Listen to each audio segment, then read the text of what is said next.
I accepted a long time ago I wasn't the smartest, the best looking, the fast enough, with the best background, the most connections. I didn't have any of those things. What I could control was my work ethic. You've heard me speak many times about outworking everybody, but I think that just feels good when we hear it, but most people don't take it seriously. If you think that I have a little bit of success in my life, I can tell you what I attribute it to. Yes, self-confidence, yes, mindset, visualization, goals, all the things I talk about all the time. Listening skills, influence, energy transfer, how to be happier, all of that stuff applies. When you get to winning, for me, it's come down to maxing out. And what maxing out means is you do one more at least than you think you're capable of. The people who make it, the people who are living their dreams, the people that are bringing about change, these people have a sense of who they are. And they make a decision, I can handle this. They make a decision that my circumstances are not going to determine me. Now, the people that don't make it out, these people align themselves with the negative part of themselves. They identify and romance with failure and disappointment.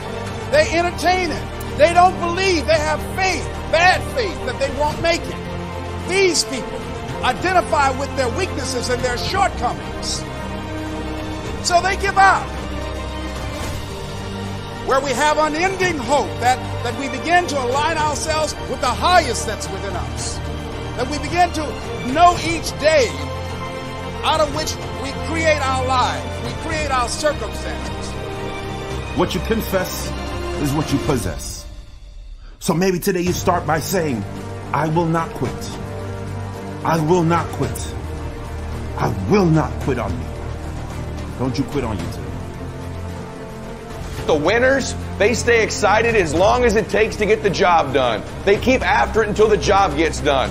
They never stop. They're always after it. And that's where their strength comes from. That's where their confidence comes from, is knowing their capacity to keep coming at you, and that all your competition's going to get weak. They're going to get tired. They're going to surrender. They're going to give in. They're going to think they made it. They're going to take a break. They're going to cool it. Figure out what the likely contingencies are and have some plans to execute if those contingencies occur. Maintain discipline when it seems that the whole world is against you. And the same rules apply. Control what you can control. You train hard, learn, maintain the unmitigated daily discipline in all things.